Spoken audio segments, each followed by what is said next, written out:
topics and opinions expressed in the following show are solely those of the hosts and their guests and not those of W4CY Radio, its employees, or affiliates. We make no recommendations or endorsements for radio show programs, services, or products mentioned on air or on our web. No liability, explicit or implied, shall be extended to W4CY Radio or its employees or affiliates. Any questions or comments should be directed to those show hosts. Thank you for choosing W4CY Radio.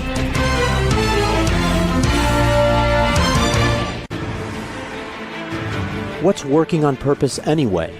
Each week, we ponder the answer to this question.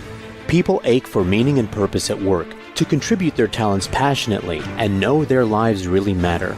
They crave being part of an organization that inspires them and helps them grow into realizing their highest potential.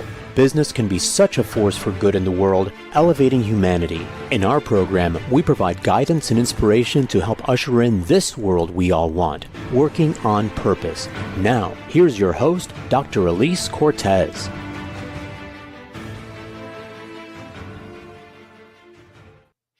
Welcome back to the Working on Purpose program, which has been brought to you with passion and pride since February of 2015. Thanks for tuning in this week. Great to have you. I'm your host, Dr. Alise Cortez. If we've not met before and you don't know me, I am a workforce advisor, organizational psychologist, management consultant, logotherapist, speaker, and author. My team and I at Gusto Now help companies to enliven and fortify their operations by building dynamic, high-performance cultures, inspirational leadership, and nurturing managers activated by meaning and purpose. And did you know that inspired employees outperform their satisfied peers by a factor of 2.25 to 1? In other words, inspiration is good for the bottom line. You can learn more about us and how we can work together at gusto-now.com or my personal site, alisecortez.com. Before we get into today's program, I'm thrilled to announce that registration has been open for a while now for a fabulous new conference for women, for which I'll serve as the MC. It's called Thrive in 25 and is a jam-packed few days in Chicago, June 25th through the 28th, 2025, and is designed to develop women as whole selves, from bolstering your mindset to your financial acumen to leadership to incorporating nature and art into your life to raise consciousness and much more. You can visit thriveit25.com for more information and register using my promo code GUSTO, all caps, to gain access to the free books and programs I'm gifting to participants. We hope to see you there. Getting into today's program, we have with us today Dr. Tracy Brower.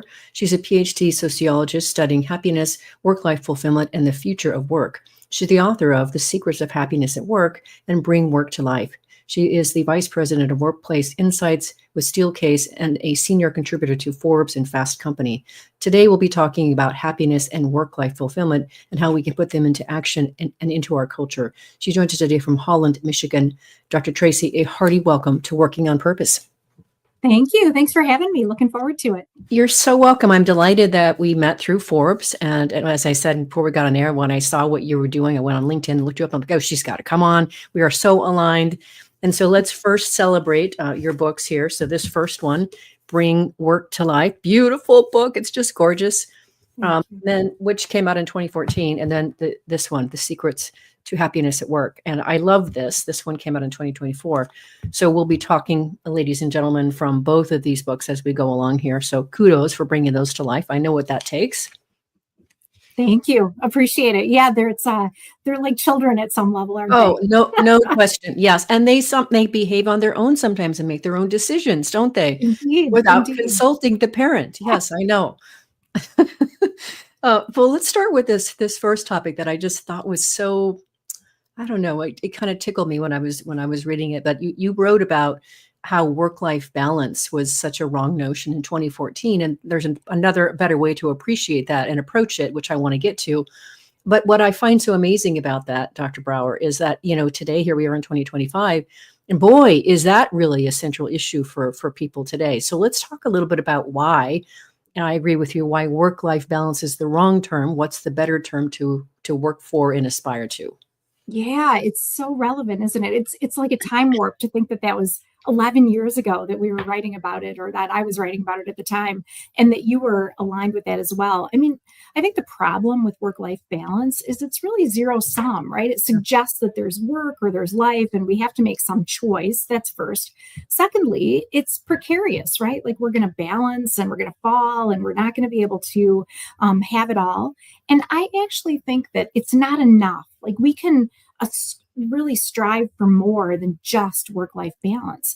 And the thing that is most important is that work is actually part of a full life. I mean, we all need vacation, we all need time away, but we also crave to make a contribution to our community, to express our talents, to have an instinct to matter. And work is part of that, getting off of the couch, getting out of the door, working with people either virtually or in person who kind of care what you're doing and are counting on you to be part of the deliverable. They're counting on your contribution. Those are really healthy and helpful and constructive parts of a full life. Yeah, I completely agree. And I remember also many years ago when I was speaking, and then at that time, about how outdated that that idea was, work-life balance. And then, of course, integration is really powerful. I also like work-life harmony as something to go for as well. I think that's really powerful, and the idea of dancing and having it all kind of thing. I really like that. Yeah, I like navigation as well, because there are ebbs and flows, there are ups and downs, seasons of life. Right. And when we're navigating that effectively and integrating work and life, that's really the best it gets. Absolutely. And just really quick on that note, I had Rashad Tabakawola on my show a few weeks ago, or I guess it was last week. And he wrote a book called Rethinking Work. And he really talks about how diverse the workforce is today. You have people that are, entering and wanting just to go all out, man. I'm going for it. I mean, going for the gusto. And you have people that are like, I need to take care of younger children, or maybe my parents, or I'm trying to sunset. I just want to work 75% or 50%. And, accommodating that. And because we want to be able to accommodate and include as many people in the workforce as we possibly can for a healthy nation, and to give people more opportunities. And I think there's so much opportunity to help leaders recognize and learn how to accommodate that, how to pull off that dance.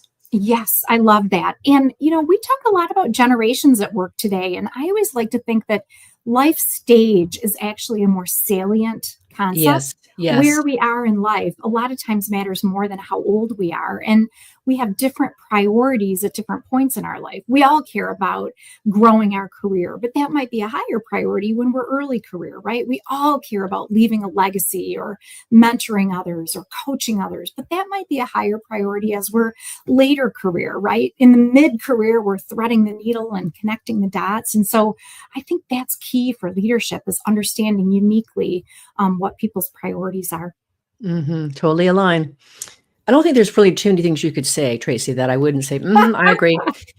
Okay, so this is a term that I hadn't really heard before. This is one of the reasons I love. This has been 10 years, and part of the reason I do the show the way that I do, Tracy, is that it really is kind of curated content. I pull out from your book the stuff that builds on or adds in a refreshing way something that we haven't talked about before. So I hadn't really heard of this idea of work-life supports the way that you describe it. I mean, of course, I know this exists, but I hadn't heard it spoken about that way. So let's talk about what are work-life supports, why are they important to organizations, and just kind of give our listeners and viewers a little bit of orientation on how leaders can use these. Yeah, absolutely. So I think about work-life supports as kind of the benefits, policies, or practices that support people in whatever stage of life they are, as we were saying, that help them in terms of navigating, in terms of integrating, in terms of finding this harmony. And I really love, there's a concept by Patricia Voidanoff, who is a researcher in this area of work life. And she talks about capacity and demand. And so our sense of having the appropriate navigation or integration or balance, for those people who prefer that language, is really relative to our sense of demand, how much demand we feel is being placed on us, and our sense of capacity to deal with it. And so when we think about work-life supports, they can work on either the demand side or the capacity side. So, for example, if we give people more flexibility in when and where and how they work, that might reduce a sense of demand. Mm-hmm. Or if we give people wonderful opportunities for growth or learning or coaching, that might give them increased senses of capacity in terms of how they're able to address the demands that they're facing or the responsibilities that they're facing. So I really like that idea of work-life supports that work on both the demand and the capacity side, and are very diverse and varied in terms of what we can bring people from employee assistance programs to affinity programs to ERGs, employee resource groups, to great leadership, to coaching, to learning and growth, to flexibility. Lots of different ways that we can mix and really deliver those benefits to people. What I like about that, Tracy, that so speaks to me is when those are well situated and well structured and managed in an organization, as you know, what happens is now we get more of the fuller human being who we can work with to tap. So one of my guests told me, I forget who it was some time ago, that most employees are really only, because of lots of constraints and other things pulling on them, really giving 5% of their potential at work. Right. What if we got to 10%, 20%? How would that change your game? Right. So that's why I'm such a fan of this idea of incorporating work-life supports to be able to unleash, much more of that person. Yes. And the other model that I really like is thinking about whether work is nurturing or extractive. I think a lot of times we think of an extractive model. We're pulling as much as we can from people and we want the best from them. But what if work was nurturing? What if you left feeling even better than when you arrived? What if you left feeling even more fulfilled and energized? Well, that sounds good to me, which takes us where I want to go next. Work as a source of happiness. Amen, sister. And back on that, life stage thing, I'm 60 and I've got way more energy. I've got things to do in this world. I'm living my purpose. And I do finish the day oftentimes feeling like, man, that was a great day, right? And I want that for more people. I will first just say a quick story that I was out speaking at a conference. I guess it's been 2 weeks in New York City, and it was on inspirational leadership. I gave the keynote, and afterwards, this young man came up. He said, "I loved everything that you said, and I'm so aligned with it." And he said, "I'm so reminded." He says, "Today, I'm a videographer for this conference company, and I absolutely love what I do." He said, "But 5 years ago, I got into this 5 years ago." He said, "Before that, I'd been working for the Postal Service for many, many years. And I I hated what I was doing to the point that," he said, "almost every single day, I went looking to find a way to take myself out. Could I walk in front of a car? Could I let myself fall down a flight of stairs?" Can you imagine? This is real. So listeners and viewers, if you're feeling this way, obviously there's help for you. And leaders, know that there are people on your team who feel this way. So let's talk about happiness. Let's talk about, and I like how you talk about choosing happiness, choosing fulfillment. You're activating that. You're reaching for it. It's there for you. Yeah, absolutely. I think one of the biggest myths of happiness, I think about the silver platter myth. That's the idea that when the silver platter arrives and everything is as it should be, then I shall be happy. Another way to think about this is when then thinking. When I get through this hard project, when I get through this thing in my personal life, when I get the promotion, then I shall be happy. And we're in reality empowered to create the conditions for happiness. And the paradox of happiness is the more we really strive for happiness for its own sake, the less likely we are statistically to accomplish it for two reasons. One, we're chasing something which reminds us we don't already have it. Number one. Number two, if we're chasing happiness for its own sake, that tends to be more personally oriented, which is negatively correlated with happiness. More positively correlated with happiness is contributing to others, thinking about how we are reaching out, thinking about how we're helping and connecting with others. And so that's the paradox. So when we turn that and think, how do we create the conditions for happiness and how do we empower ourselves to do that, that gets us there a lot faster, actually.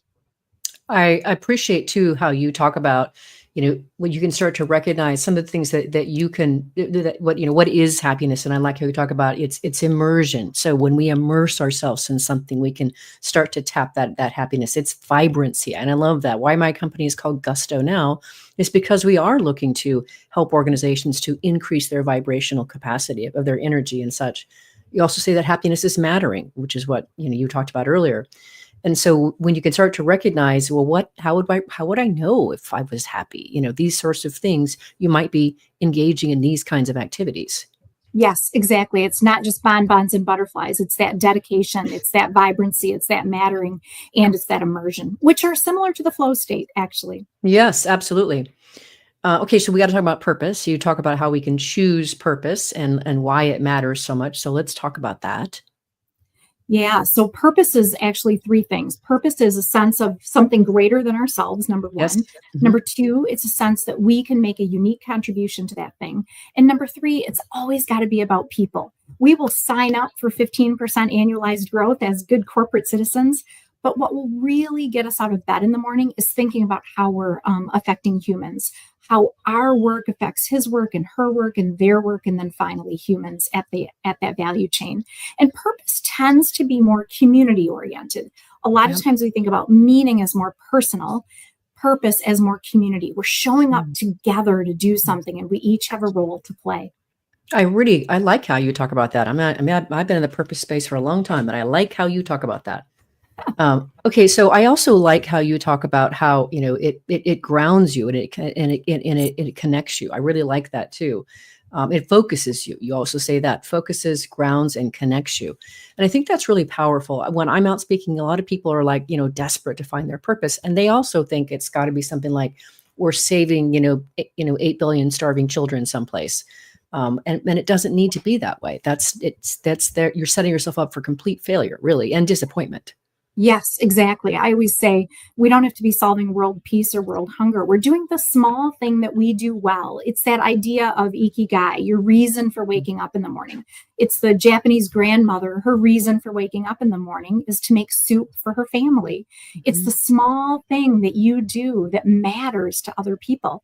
And so I think if we can take the pressure off in terms of purpose, think about purpose not with a uppercase P, but a lowercase p, right? We're doing our best. We're making our contribution. We're making our unique contribution. And that really, really matters. Beautiful. And on that note, let's let our listeners and viewers consider that possibility and opportunity and take our first break. I'm Alise Cortez, your host. We've been on the air with Dr. Tracy Brower, who is a PhD sociologist studying happiness, work-life fulfillment, and the future of work, and serves as the Vice President of Workplace Insights for Steelcase. We've been talking about some of the concepts that she researches and she knows work well in the organization. After the break, we're going to start talking about passion. We'll be right back.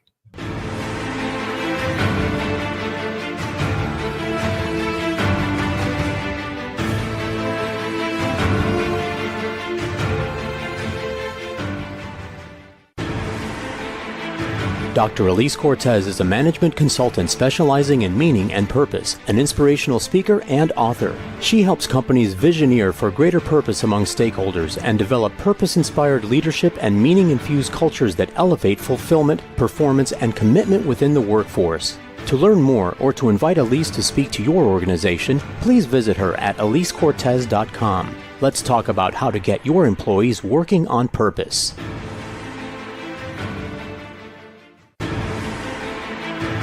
This is Working on Purpose with Dr. Alise Cortez. To reach our program today or to open a conversation with Alise, send an email to Alise, A-L-I-S-E, at alisecortez.com. Now, back to Working on Purpose.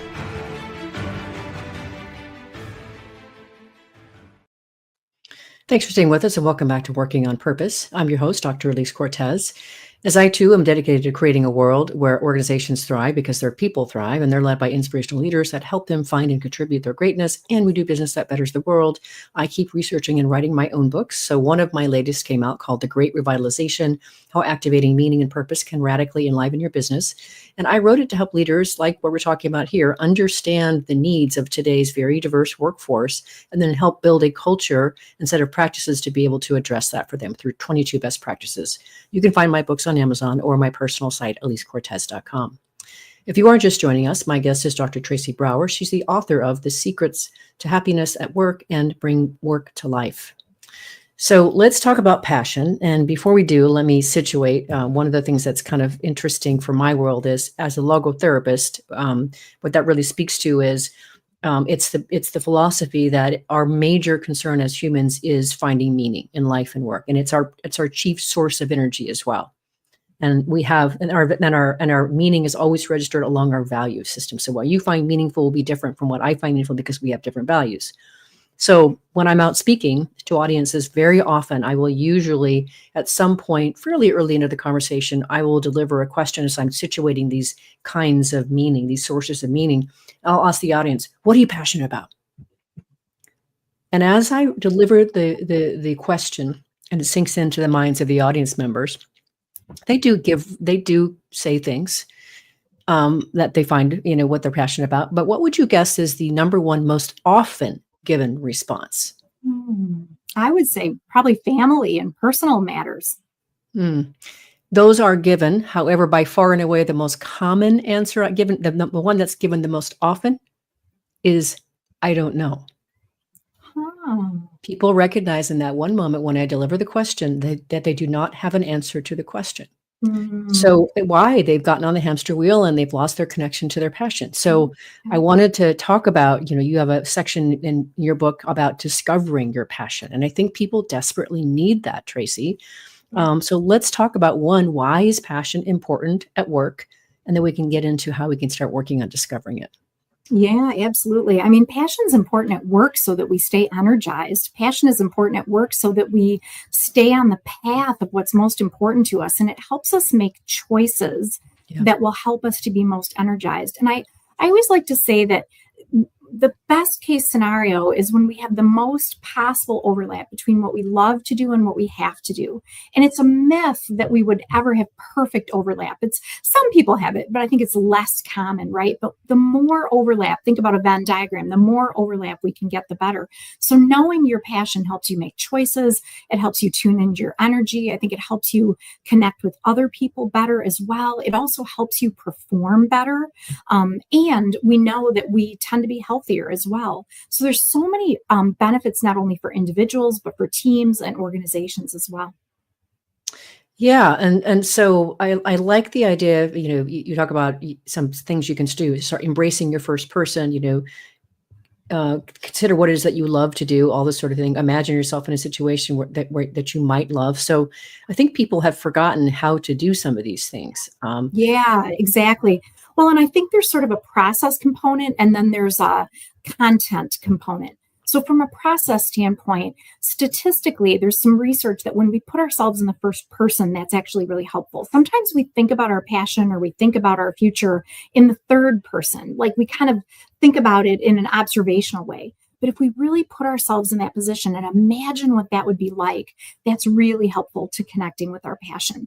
The other thing we can do is really think about what advice would we give to our younger selves? That's one way to think about it. Or think about what would your tomorrow self say to your present self in terms of the choices that you're about to make, or your next year self say to this self in terms of the choices that you're about to make. And I think there's always this important balance between looking toward the future and then also reflecting on the past.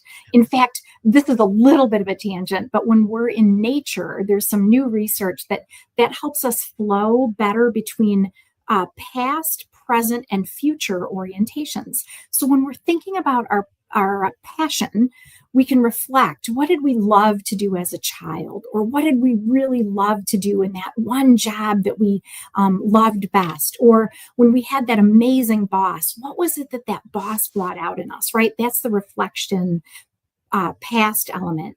And then we can also think about the future. What might we like that to be in the future? I had a colleague who used to, every year, she would do a vision board where she would kind of do a collage, literally a collage, and say, what do I want that future to be? If we spend too much time in the future, we give away the present. If we spend too much time in the past, we give away the present. But when we find that balance between the two, it can be a really, really good way. I always like to think too, if you're procrastinating on something, what is it that you love to do while you're procrastinating, right? Or that's a great question. Yeah, like kind of fun, right? Or what would you do if you won the lottery and you didn't have to worry about any money, or paying your mortgage or buying groceries? What would you do? Some of those are really good clues to our passion.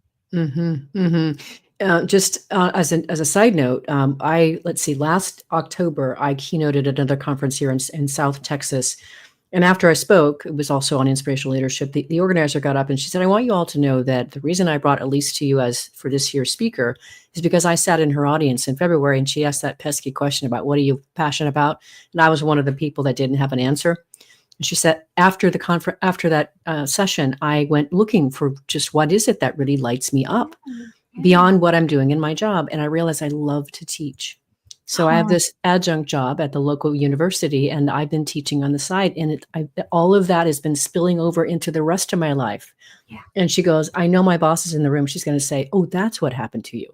Yeah, that's what happened to you. That. Right? Yes. Isn't that great? And Yes. so it's so beautiful and so important to go find and pursue what you're passionate about, ladies and gentlemen. Yeah. It's so Yeah. important for your whole life. Yes, exactly. And there's that relationship to energy. And there's actually the relationship to our last segment as well. If we look at the work-life literature, we know that there's spillover. When I'm happier in my work, I tend to be happier in my work or my life outside of work. But a lot of people don't know the opposite is also true. Right. So we can think about happiness both inside of work and outside of work as a full range. So when I do things like volunteer work or community service, or I work in my neighborhood with people that matter to me, that happiness that I derive there actually increases my perception of happiness in my work. But it's all about passion. It's all about what energizes us and what are the things that we're excited to work hard for. Even when something is hard, we're really still energized to do that. That's frequently a clue to our passion. Mm-hmm. I think that's brilliant advice. And of course, I align with it. You mentioned relationships. Let's talk about that next. And again, I love the idea that it's empowering. You say choose relationships, and there are many ways that you talk about how to really develop them. So let's talk about how you help people understand how to choose relationships. Yeah, so relationships are so critical. We know that well-being, depression, anxiety issues are at a height today, record levels of depression, anxiety, and well-being issues. 50% of people today globally say that they're lonely. But when we lean into relationships, that makes a huge difference. There's also some beautiful research out of BYU that having 2 or 3 close friends is more important to health outcomes than diet, exercise, or drinking, and on par with smoking. So as a habit, having 2 or 3 close friends, whether we're introverts or extroverts, is really, really critical. So how do we create those friendships and relationships? I think first we're really, really leaning in and focusing. Attention is one of our most scarce resources today, with everything coming at us and all the complexity and all the distractions. When we're really focused on another person, both virtually and in person, that makes a huge difference. When we ask questions, when we attend to other people, when we're paying attention and say, gosh, how are you doing today? Or, gee, what's up for you today? That makes a difference. When we listen, when we express empathy, all of those things seem like no-brainers. Like, yeah, tell me something I didn't already know. But I think we're better at understanding those things cognitively or intellectually. And sometimes we're not as good at executing. And so we require an intentionality and a focus today, especially given all the competing distractions that are kind of out there competing for relationship attention. I appreciate those. Those are actionable. And I do think people need some coaching on that. I don't think I do know that a lot of things happened to us during the pandemic, and we did lose some of our social intelligence, our relational intelligence, and the relational muscle to build those relationships. And so I think we do need to be able to develop those again, and in a new and even better way than we even used to use in the past. Yes, exactly. I always talk about the concept of social jet lag. Younger generations may not have even had the experiences, right? And so now they're building that muscle. I love the way that you use the word muscle. And social jet lag, maybe for those of us who have been out there, but then, oh my gosh, there was this pandemic reset. And I think we're still relearning and kind of renorming some of those behaviors that are required. And again, the intentionality and focus that's required. Yeah, no question. I do want to quickly cover here, because I know we could spend a whole show just talking about this next topic about choosing a healthy culture over a toxic one. We know that one of the big reasons that people experienced, or the companies experienced such numbers during the Great Resignation, is people were leaving toxic managers and toxic cultures. That was a big drive for that. So you kind of compare and contrast several different ways here, but some people may not realize that they're in a toxic culture. So if you can just kind of cover off on how we can choose a few aspects of a healthy culture over a toxic one. Yeah, I mean, I think we're really, really looking for culture attributes that really build our resilience. we may be in a situation where there's tons of stress at work, but stress can actually be really motivating. There's a beautiful concept of eustress, right? That's the just right amount of stress and challenge and growth. So I think we need to really look at what are the aspects of relationships within the culture? Do we feel more or less connected? We can look at aspects of leadership in the culture. Do we feel motivated by vision and mission? Do we trust leaders? Do we feel that strong sense of inspiration from leaders? I think we can look at whether or not there's enough consistency, enough process in the culture, or whether it's just really chaotic. We may be in a startup. We may be in a really fast-paced culture with a lot of shifts and changes. But if there's still a respect for boundaries, I think that is an acid test. And then I think we can also look for, to what extent is the culture able to adapt and learn and grow based on competitors and markets and customers? Those are aspects of a healthy culture, where a stagnated culture might be more toxically oriented. I think the other thing is that the most sustainable communities are the ones that meet the needs of both individuals and the community as a whole. So are we feeling like we can bring ourselves, be ourselves? Those are critical elements, as well as whether we're able to contribute to the bigger picture of what the culture is trying to accomplish. Beautifully said, Tracy, beautifully said. I think, like I said, not everybody really fully understands what is a good culture. Maybe you don't have a lot of work experiences. You don't know what's really good. You don't know what's really bad. And so it's important, I think, to be able to distinguish, as you did in your book and as you just did there, to help people recognize, oh, this is actually not good. Yeah, exactly. Exactly. Because you do have a section in your book too about when it's time, choosing leaving. I forget what the chapter is, but when it's time, when you've chosen this time to move on.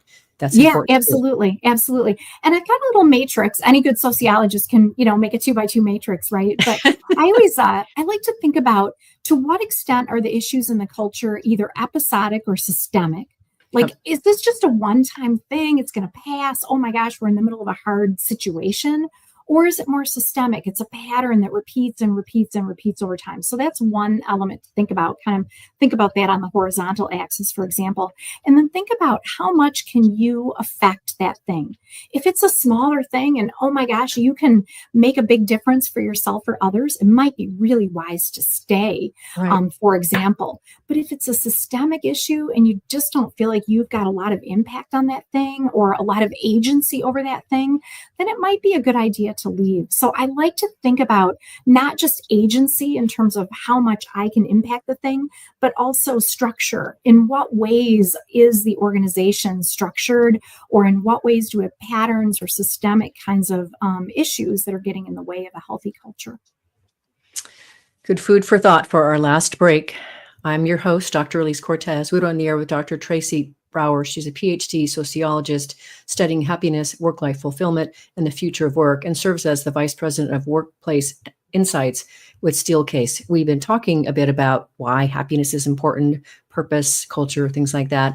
After the break, we're going to talk about how you can start to improve your communication, which is radically important, especially when you are managing either a hybrid or a remote team. We'll be right back.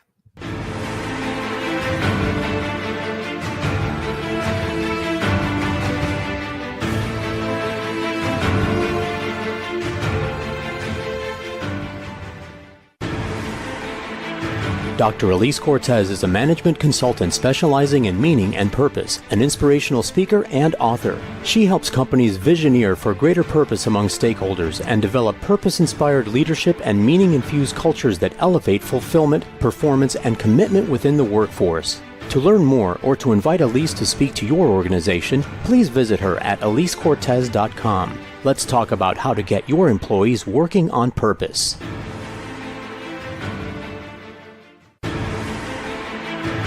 This is Working on Purpose with Dr. Alise Cortez. To reach our program today or to open a conversation with Alise, send an email to Alise, A-L-I-S-E, at alisecortez.com. Now, back to Working on Purpose.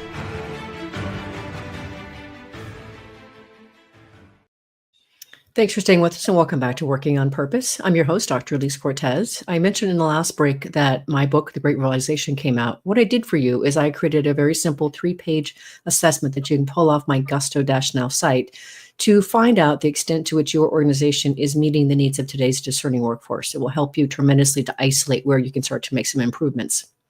If you are just joining us, my guest is Dr. Tracy Brower. She's the author of The Secrets to Happiness at Work and Bringing Work to Life. So one of the many things I appreciate about your book too is just, I like how you situate an idea, but then you give us some actionable ways to be able to start to address that. So obviously, as I mentioned before the break, communication is so important, and people don't recognize how much it takes to be effective at communicating.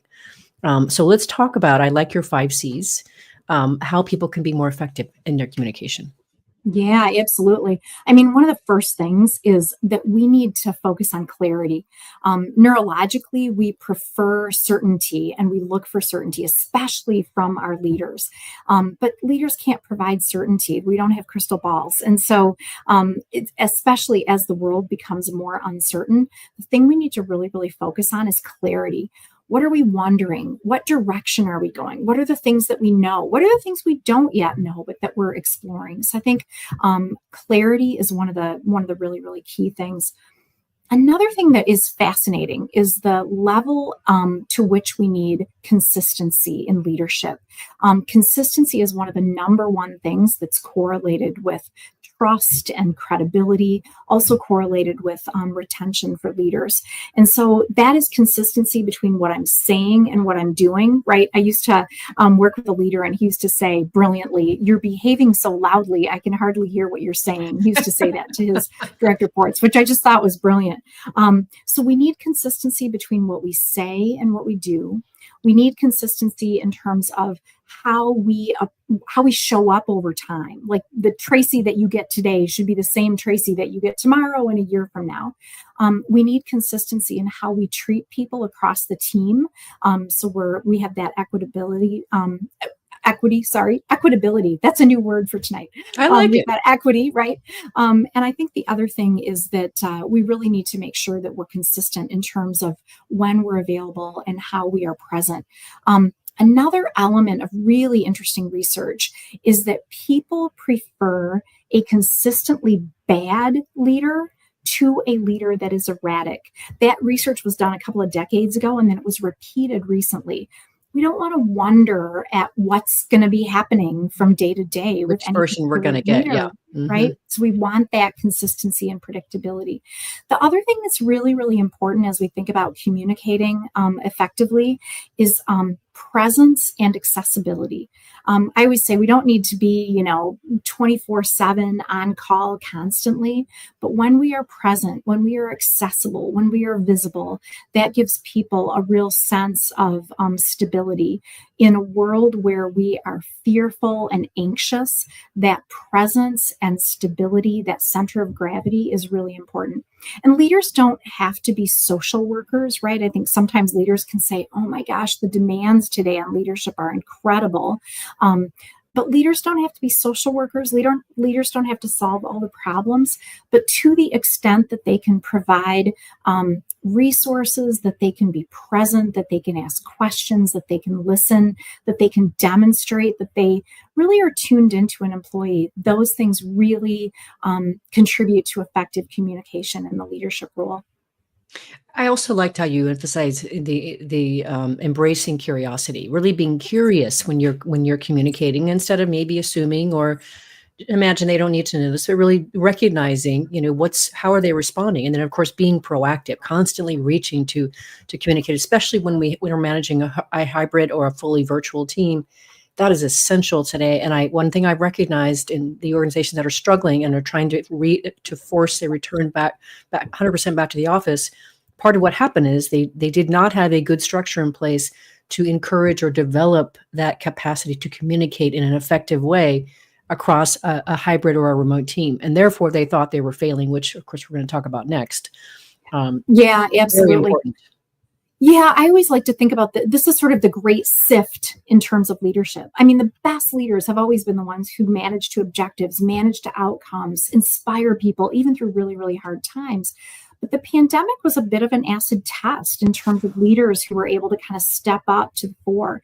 And from a curiosity standpoint, curiosity is kind of the basis for empathy, right? Like, positively have to respect people, and respect shouldn't require understanding. I shouldn't necessarily have to understand everything you stand for deeply in order to respect you as a person. But curiosity provides a foundation for that empathy as well. Gosh, what's going on for you? Where are you coming from? Tell me about your perspective. Those things are really, really fundamental, I think, in terms of how we lead and how we demonstrate that care for others. Right there with you, sister. Can't disagree with anything that you've said so far. Now we're simpatico. Right. I want to talk next about, or go next. We talked about this idea of really failure, and where organizations were changing a lot of what they were doing because they felt like they were failing, they were not meeting the metrics or whatever. But I want to also talk about it from the vantage point of, the individual experience. And I like how you part of what you talk about is choosing growth and learning from failure. And I think a lot of people are frightened silly of failure, and I understand. But it has so much utility. So let's talk about how we can learn from failure and in the process grow. Yes. Oh my gosh. I love this topic because we are afraid of it. And I think social media has contributed to this. Comparison is the thief of joy, and we want to, be good at things all the time, and instant gratification contributes to that mindset. But when we can fail effectively, when we can reflect on what didn't go as well, when we can be vulnerable and open about that, we build relationships. When we can look at how we can do better next time, we're able to do better next time. There's some research that there's a 15% rule of failure. When we fail more than 15% of the time, we might say to ourselves, this one isn't for me. Maybe ballet dancing isn't my best approach in terms of my career. But when we fail less than 15% of the time, we may say to ourselves, I've kind of got this one. I'm going on to the next challenge, because we really do crave challenge as humans. And we all need time to relax and do things that aren't so hard, but we also crave that stretch and that growth. So when we're able to put ourselves out there, when we're able to look for the promotion, when we're 70% of the way ready for it, when we're able to give people growth opportunities and we know that it will take them a bit to kind of get there, those are really positive aspects of both individual and leadership approaches. When we look for that opportunity to fail 15% of the time, when we push ourselves enough that we fail sometimes, that is actually really, really important to our growth process. And it's also important in terms of vulnerability. We tend to have this paradox of relationships as well. Like, we feel like we should always be our best. But ironically, when we're more vulnerable, when we share, gosh, this is where I struggled, or this is where I could use coaching, or, oh my gosh, I feel good about this part, but I could really use help on this part. That kind of vulnerability in terms of where we're not succeeding perfectly is actually really, really good for building relationships as well. 100%. Okay, now I cannot let you get off the air without talking about how we can choose success by playing more. I love this whole concept, and I love seeing this embraced as a strategy inside organizations, as a cultural practice. And I love how you talk about how play fosters innovation, and you say playfulness is linked to humor, and the distance from ha-ha to aha is short. Yes. And I think that is delightful. So let's talk about how we can play more at work and get the benefit from that. Yes. Isn't it cool? And there's actual academic research on this. There was a beautiful study where I think that productivity increased by 20% when teams were playing more together. And I think we can think about this both in terms of play and being playful. And all of those are really, really good for our sense of energy. Play is, wow, let's get together and do some gaming. Let's make this a playful workshop environment for our new product development. Let's play in terms of the time that maybe we're spending with our customers and we're bonding through that experience. Play works well because we have to figure out the rules. It gives us a sense of challenge. It gives us a new context within which we can unleash our creativity. So absolutely, that distance, as you said, from ha-ha, we're laughing together, we're playing together, to aha, is a very, very important proximity. But I think we can also think, like, some people listening might say, I'm really not that playful, especially at my age and at my level. But I think we can also take a playful approach. So how do we turn the problem inside out? How do we look at it from the opposite vantage point? I was in a workshop one time, and we were doing design thinking, and we were designing the worst possible experience in terms of a playland for kids. Like, how could you design the worst possible experience? Oh my gosh, I would have long lines and rides that were, the height was too tall, so no kid could get on, or I might not have enough snacks or juice available for going through the park.